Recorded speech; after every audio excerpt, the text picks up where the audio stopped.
You're watching Doc Review with me, Camelia Shambayati. In today's show, we're discussing Let It Fall, LA 1982 to 1992, directed by John Ridley. And joining me in the studio, we have Lee Singer, who is a film journalist and video essayist whose work has appeared in various major newspapers, magazines, and online outlets. And beside him is Suresh Grover, who is the director of the Monitoring Group, which is a leading anti-racist charity here in the UK that promotes civil rights.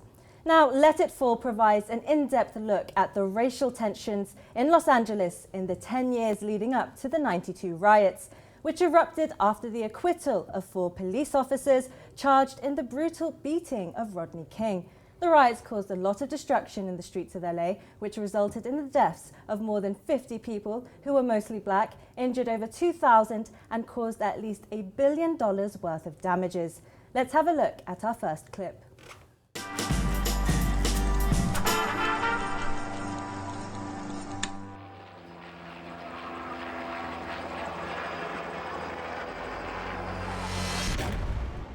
It's a domino effect. That domino tip is going to make the rest of them fall. The Los Angeles police officially reprimanded Police Chief Daryl Gates. We were having deaths from the chokehold. He didn't get along with the community. In the early 80s, the street gangs started to connect with the drug dealers. It just got out of control. Karen Tashima was killed in gang crossfire. This is something that you always see on the news, and this time it happened to us.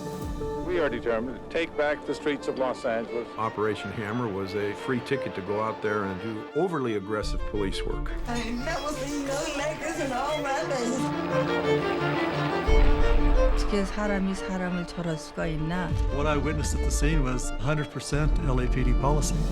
Soon Jadu, found guilty of killing a 16-year-old girl, received no jail time. She got away with murder. Black and brown people are being beat up, shot, choked to death by police forces all over this country. We, the jury, find the defendant not guilty. Not. You just disrespect us like this? Like our lives don't matter? Not guilty, the verdict for all of them. We were sort of stunned. We need to back out of here before we have to use deadly force. It's like pouring gasoline and striking a match. It's not protest anymore. Now it's a full-blown riot. I was a part of a movement, a black movement. There's a flourishing minority in every city and every state. It was just one of those days compassion wasn't handed out to other races. God told me to go save him, save that man's life.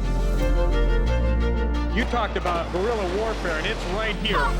18-year-old Edward Song Lee was shot to death. It doesn't seem real. I felt like it couldn't be happening to us.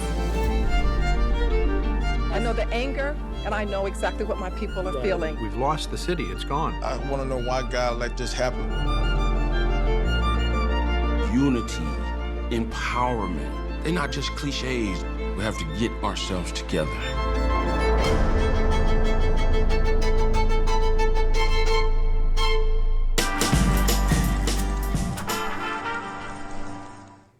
Well, that was the trailer for Let It Fall. And thank you very much for coming on the show. Very much welcome here. And when you watch this documentary, you feel an overwhelming sense of injustice against black people in the US. And another thing that's striking about this documentary is that it's an oral history as told through many different perspectives and angles, through police officers, jurors, and a whole host of others, the victims and families of the victims. And Lee, if I can start with you as our guest film critic, what was your take on this documentary? I think you've sort of identified what makes it unique and what makes it particularly probing is it's an inside story. So the filmmakers, they don't go to pundits and people from the outside. Every single person you hear from was within the story. They're part of the story, whether they're perpetrators or victims or police or, you know, lost loved ones.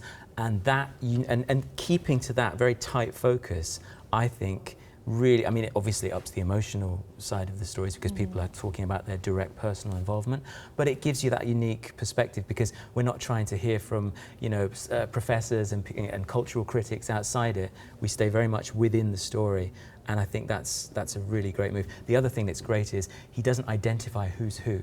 So you start hearing from people. You might then find that they were a policeman who was, you know, inflicted some violence, or, you know, an African American who was involved in, you know, hurting a white American, and by doing that and saving the sort of the revelation, you get to just hear about who these people are before. Otherwise, you might just immediately identify them as, oh, racist police officer, or, you know, violent African American. And of course, what you're hearing is a more sort of multifaceted side to each of these stories, and I think that's a real strength in the film. That is indeed a great strength, and you hear their personal stories, and I enjoyed that progression, and you feel a connection to all these characters. And Suresh, if I could turn to you, what was your take on Let It Fall? I think it's a rich history, or almost a forensic examination of a decade before the so-called uprisings. I wouldn't call it a riot, I use the word uprising, and there's a reason for it. And I think it tries to focus on what took place, what incidents took place which led to the build-up of the riots, which is very important. The context is very, very important. And even in this country, when there are public disturbances taking place, people only look at one trigger moment that started the stuff, rather than the history of relationship between the black communities and the police, for example. So you're saying this context, this build-up is very important? The context is absolutely critical. I mean, you know, the police commissioner's views about baton charges, metal baton charges, chokeholds, and he tries to describe black people not suffering as much as the white people in terms of that. It's just sheer racism, in my view. It unmasks the real relationship between the authorities and people who live in the area, who took part in it and who survived in it. Of course, LA was a very iconic city, it still is, but particularly at that time because of the Olympics, and they even had their first black mayor. So who would know underneath the surface that all this racial tensions was bubbling? Well, I think what he's trying to point out is that it's unmasked, but actually people who live in it know exactly what's happening, including the police office and the mayor and the police commissioner. So although the story in cinematic terms is being told through different eyes, what is clear is that the bubble and the bubbling and the simmering and of dissent and the relationship souring between different authorities is actually very, very open and pertinent, and people are turning a blind eye to it. For example, you know, the chokehold is being criticized by everyone. It's actually made illegal. So what do the police do? Instead of decreasing their powers, they increase their powers by using a metal baton, and they use both taser and, I mean, and I'll have to pause you there. We'll go into that a bit more detail later on. But for now, I'm afraid we'll have to pause there as we take a look at a clip from Let It Fall, which shows how racism was entrenched at the very top in the LAPD.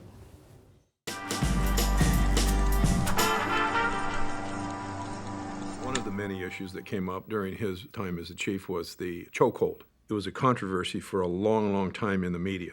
The Los Angeles Police Commission late today officially reprimanded Police Chief Daryl Gates for comments he made last month about black people and a police restraint method. Chief Gates said, in some blacks, when it is applied, the veins or arteries do not open up as fast as they do in normal people. That's asinine.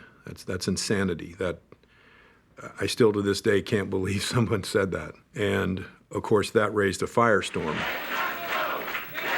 There is a direct parallel between the disproportionate killing of black people in this city and the irresponsible remarks of the chief of police.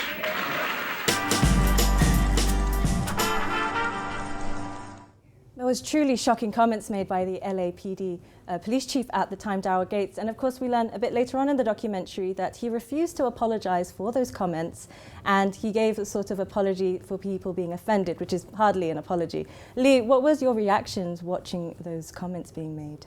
Well, I mean, they're horrific, and Daryl Gates, I mean, this area and this time in American history and leading up to the riots, there's been a number of films made on this in the last few years, and so this, the film goes over, you know, if you're familiar with those films, a lot of familiar ground. So Daryl Gates has been vilified, very rightly so, a lot of the time. What's very interesting about this film is there's a section towards the end where they show that his son himself was addicted to drugs.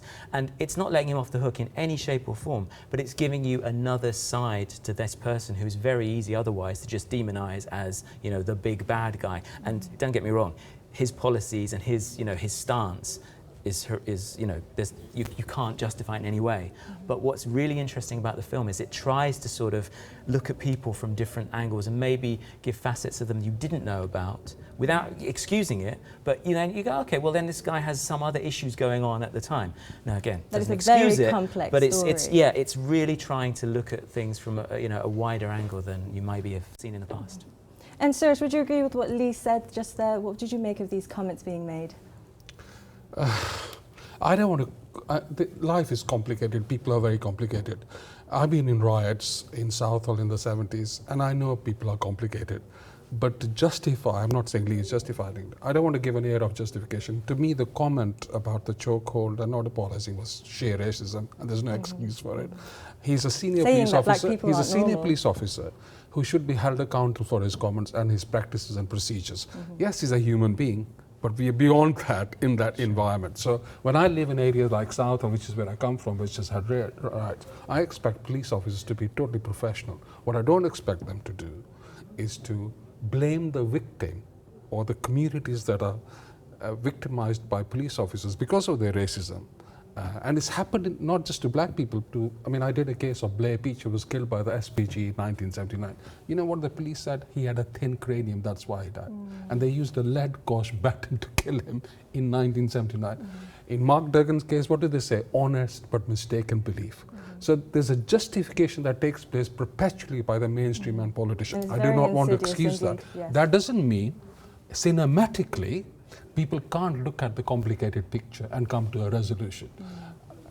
But our society is divided between people who have power and who don't have power. That's really important to look at. And Lee, I want to ask you, and picking up on your point, do you think Ridley was sympathetic in any way to the riots through this film? Do you get the idea that the police are in fact the problem, that the riots or uprisings didn't happen out of a vacuum, that people just became crazy one day?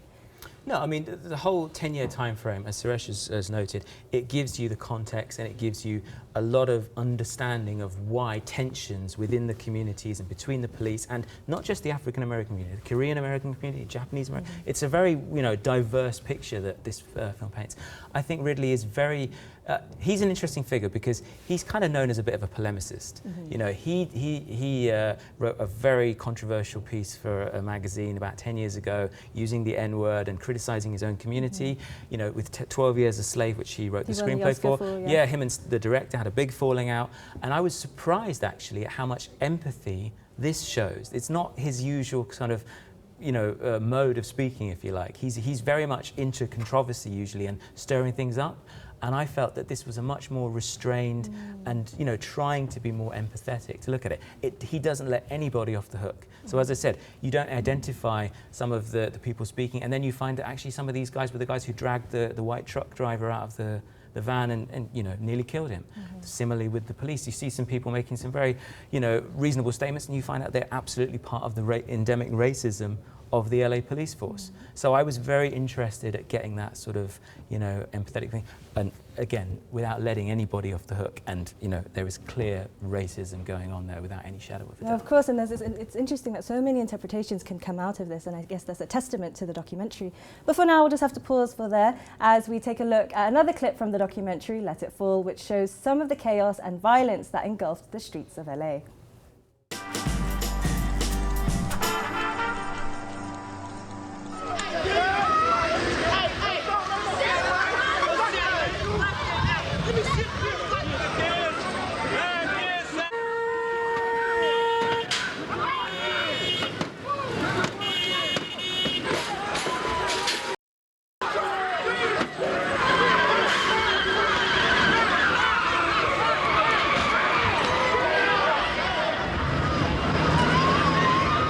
It's not protest anymore. Now it's a full-blown riot. Anybody that wasn't black was getting their ass kicked.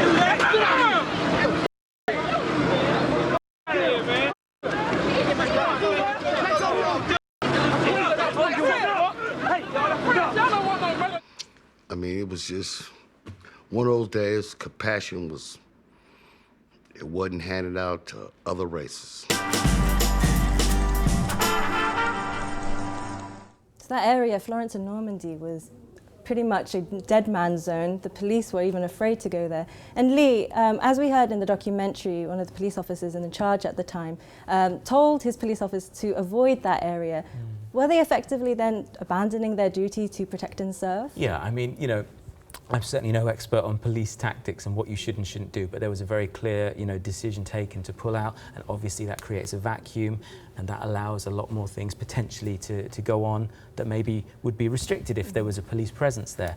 But I mean, this is just part of the chaos. I mean, what it does, it really gives you a picture of the absolute chaos that happened within those 2 days. I was actually in LA probably a couple of weeks after these events, and I was actually walking around through South Central LA. I'd never been in a sort of supposedly peaceful community that had such an air of foreboding and tension.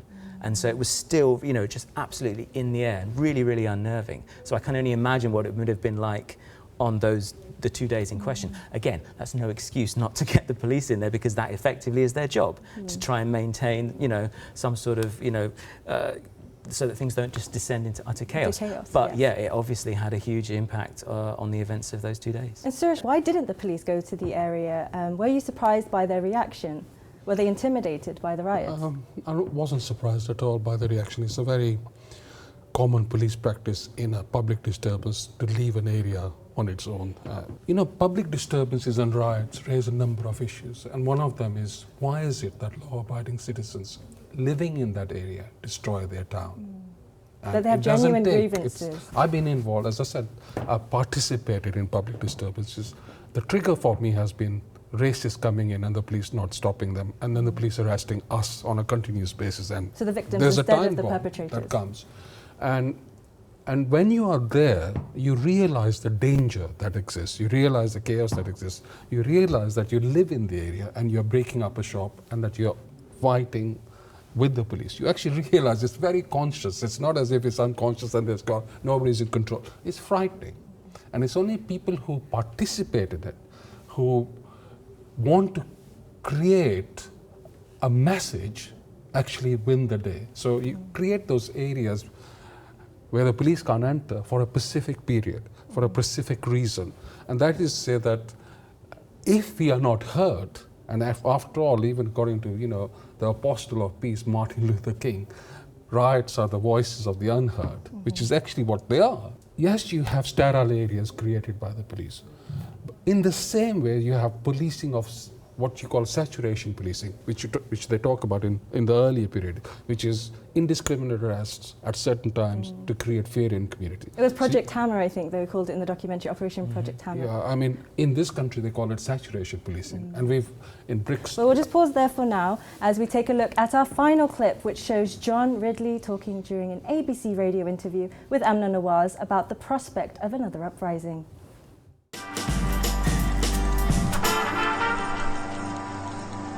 Worry there could be similar kinds of level of riots or uprisings, and absolutely. Yeah. Look, how the scope and scale, how big they are, how pervasive they are. Again, Los Angeles is a city, how it was policed, and I don't even mean the psychology of it, just the numbers, the demographics, what the capacities were.